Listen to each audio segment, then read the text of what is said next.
I had gotten one on the way across the bridge. So this is my second one I got. That's at the roundabout, Tim's, right? We are now live, folks. Okay, here we go. All righty, so call to order. Any declarations of conflict of interest? None. Can I get an approval of the agenda? Moved. Okay, moved by Councillor Bernard, seconded by His Worship. And an adoption of the minutes from February 1st, 2022. Your Worship, do you have anything that needs to be changed on those minutes? Thank you for asking, Madam Chair. I do not, because I'd like to get into the meat and potatoes of the meeting. And I will have to leave early because I have another commitment, so I want to try to move this as quickly as possible for you, Madam Chair. Thank you, Gammy. You're welcome. Well, that's a change. All right. Moving on. All righty, so an adoption of the minutes, we can move on. Any business arising from those minutes? Seeing none. Okay, so we can move right on to reports, and that will be for Bethany, a human resource. Good afternoon, everyone. I hope everyone's well. We have a pretty short occupational health and safety report here today. We have a very limited amount of activity due to COVID and COVID restrictions. So we have 5 recordable incidents. There were no orientations for employees or contractors over the last month. 4 of those recordable incidents were no lost time incidents. However, we did have one where an individual injured their wrist and shoulder when they tripped and they missed 2 days of work. Otherwise, we have had no training sessions, no orientations, of course, no orders, and that concludes my occupational health and safety report. Great. Any questions for Bethany? No, but Madam Chair, I was listening there and you started to break up, and I never got very much of what was said previously, and I got a pop-up to say a bad connection, get out and come back in again and see how it's working. It's working okay now, but the same thing happened last night. I don't know if you people experienced it or not, but it almost was like the five Mondays previous when we had to pack it in. So I don't know what's going on. If it's just me or if it's everybody last night and today, but I think by the looks of it, I'm back on. So sorry about that. That's okay. I get that periodically too. I don't think it's just you, Mike. Yeah. Okay. Okay, so over to Isaac. Do we have Isaac online for his communication update? Hi, folks.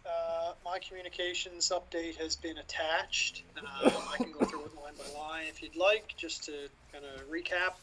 It's been a busy month. We're continuing with kind of routine practices, social media monitoring, Facebook, Instagram, Twitter. We're growing our social media presence, almost 250 new followers in the past 28 days. Core functions of media releases, public advisories, various postings for department-led initiatives has continued to grow.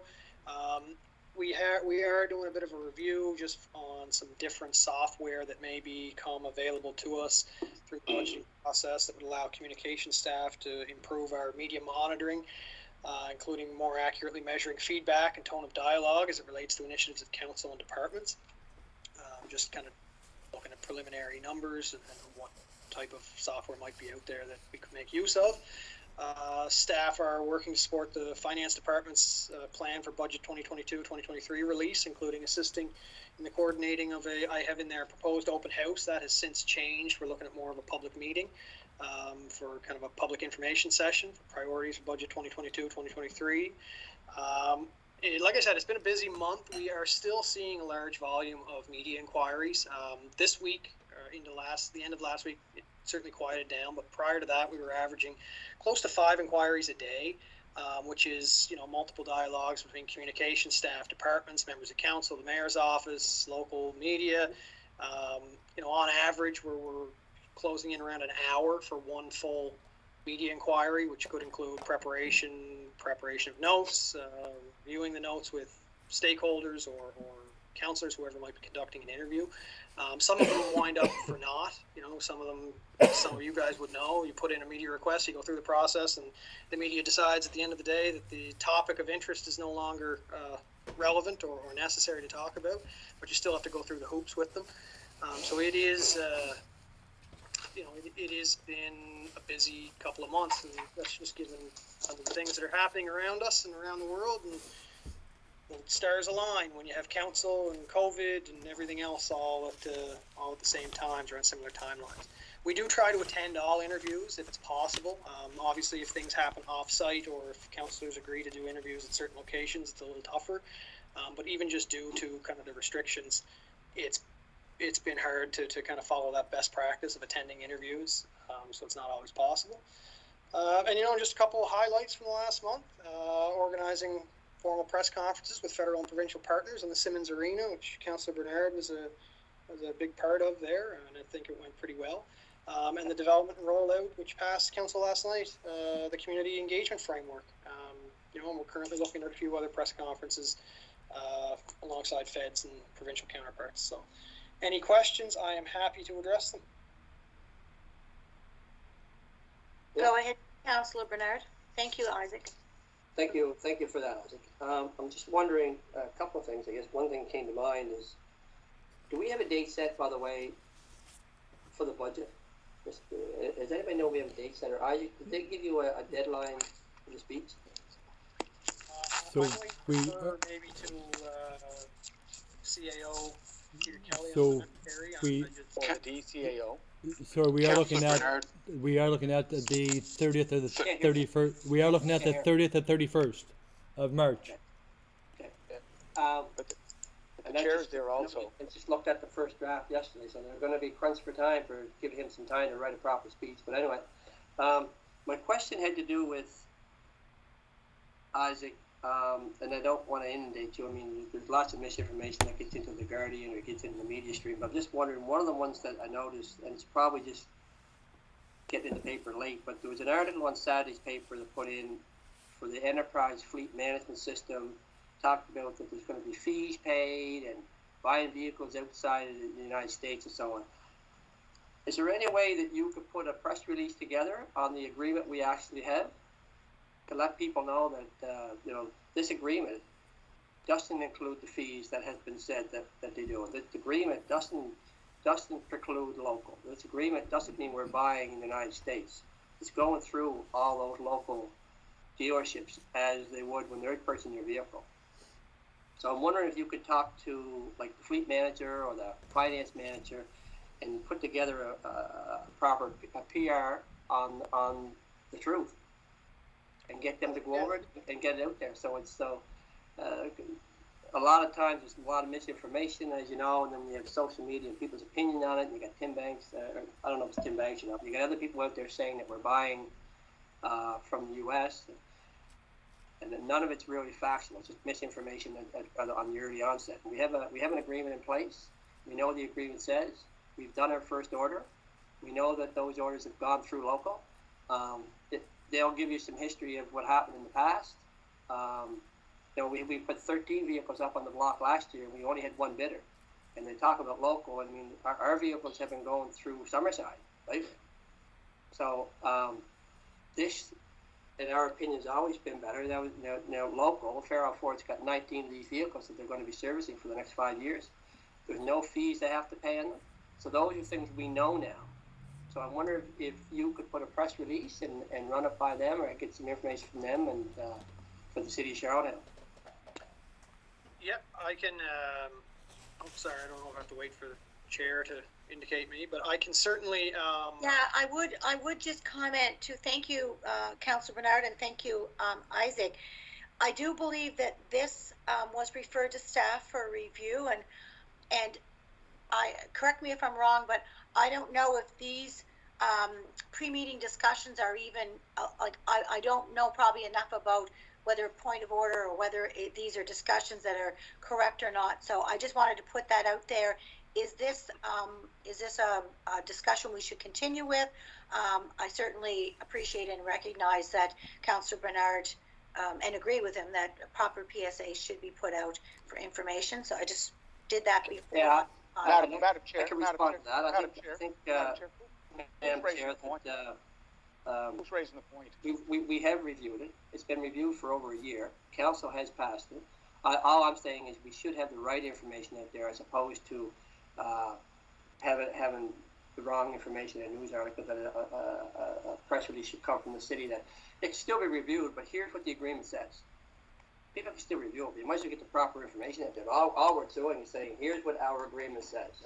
So That's on all. that point, Madam Chair, we did prepare an op-ed that was forwarded to the Guardian on behalf of the Chair of Public Works. So we did provide a factual document to them. They have to date not chosen to publish it. It's been now going on 10 days.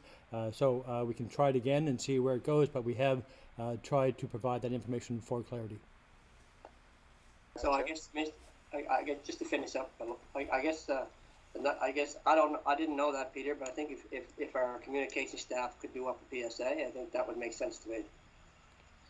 So, Madam Chair, are you getting text on this discussion right now or emails about what we're talking about? Because it is an open session. I'm just wondering, because we've talked about this in the open at council, at committee, so I do not understand if someone is texting or emailing to say that this is not a proper procedure to allow this discussion. It is an open, transparent, accountable discussion. So I agree with Councillor Bernard. I don't agree with everything he's saying, but I agree that the openness, transparency is something we should be following. Could I ask a question to the our communications officer or manager? Isaac, or manager of communications, last week I received a call, and today I looked at Hansard for the Provincial Legislative Assembly, and it was brought up by MLA from Charlottetown Victoria Park, Carla Bernard, about the city contravening the Municipal Government Act when we passed our capital budget back in January. But going through the MGA, Madam Chair, the MGA makes it very clear that the capital budget doesn't require a public consultation. It's a document in itself because it's all about capital expenditures.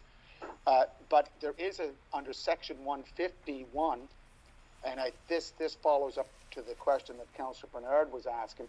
Section 151, subsection 1, public meeting not less than 2 weeks before adopting its financial plan, operational budget, the council shall give public notice and hold a public meeting in respect of the financial plan.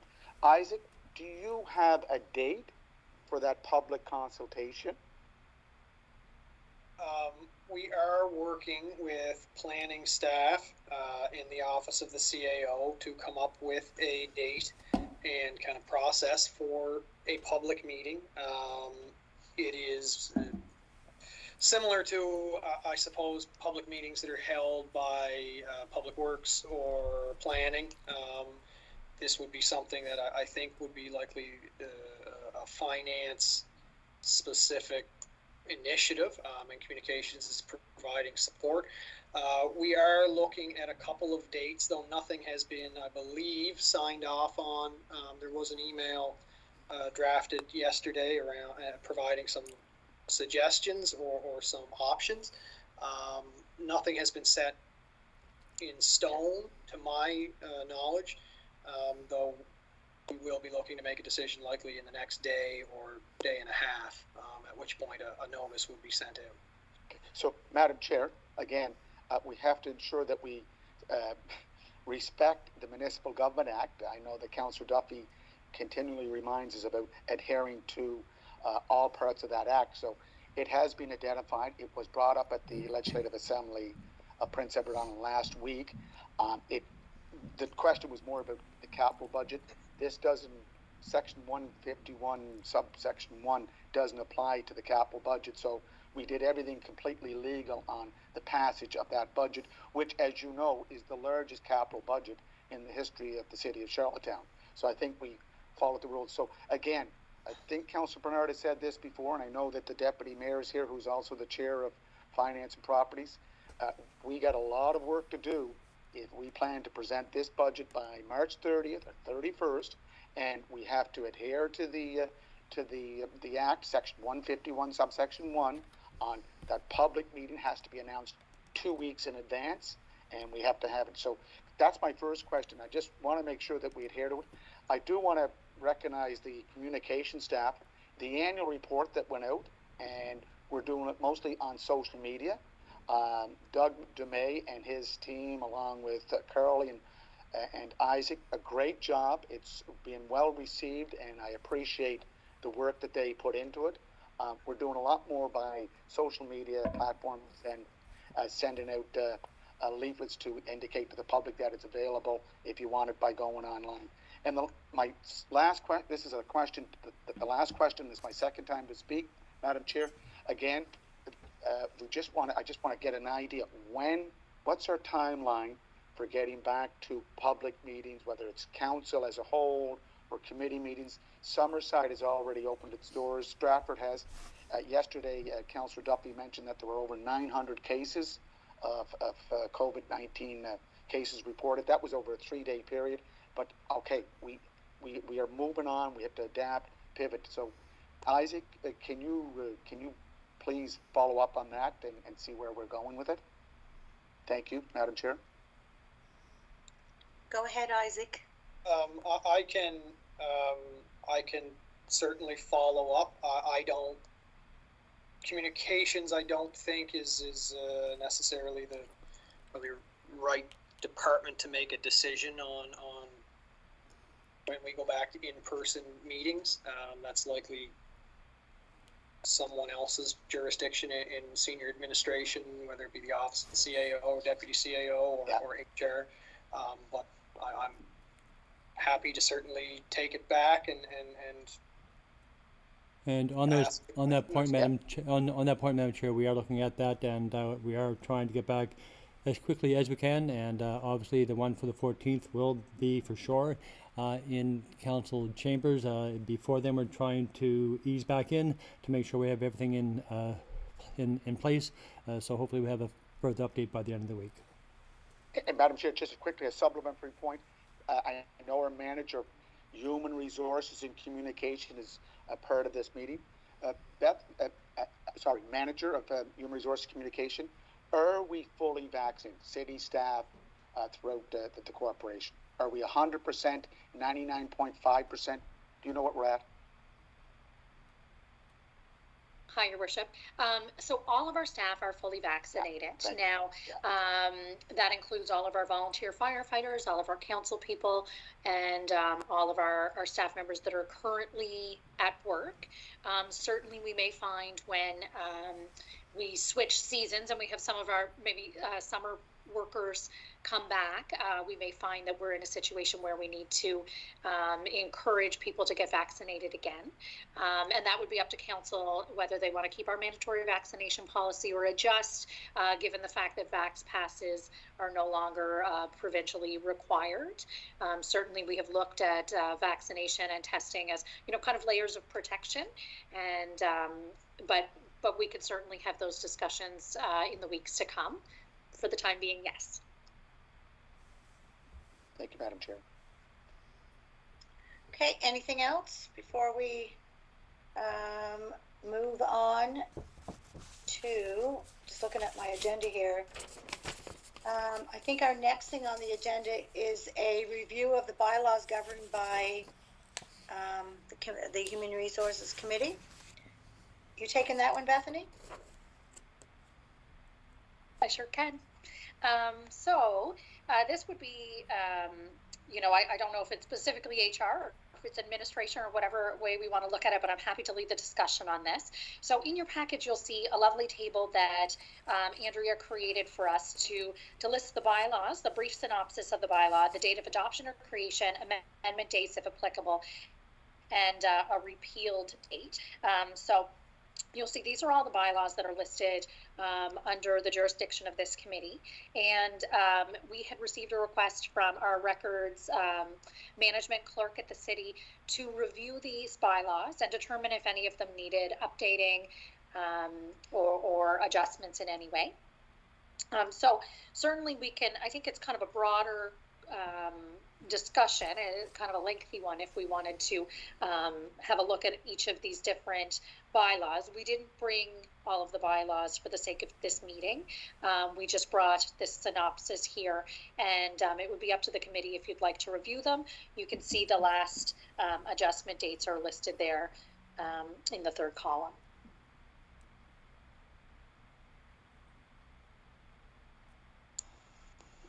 Oh, sorry, the last adjustment dates are listed in the fourth column, rather.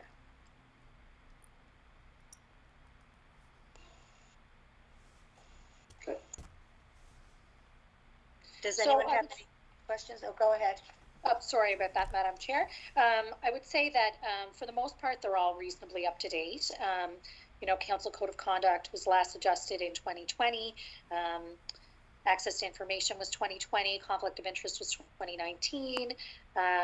You know, Code of Conduct, Council Code of Conduct 2020. Records and retention and disposal schedule was 2021. Remuneration was 2021. Staffing 2019, and superannuation plan 2019. Superannuation plan is a bit unique when it comes to this committee, as we do have a commission that governs the city's superannuation plan bylaws. So we would probably, most of those amendments come through the commission as opposed to through the committee direct. But certainly we can have a look at these bylaws if you'd like to at a future meeting, or again, up to the committee's discretion, how we move forward on these. Bethany, are those 7 the only bylaws that the Human Resource Committee governs? Yes. What does committee want to do?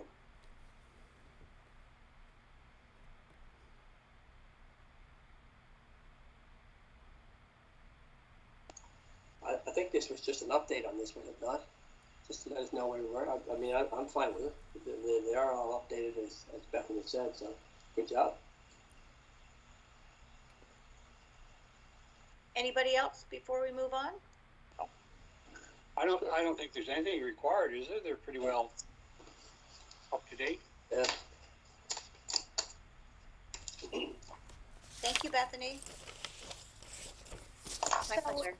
introduction of new business before we move into closed session. Okay, if we have none, then I will need a resolution to move into closed section as per section 1191, subsection D, human resource matter, moved by Councillor Duffy, seconded by His Worship. Okay, Okay, just stand by, please.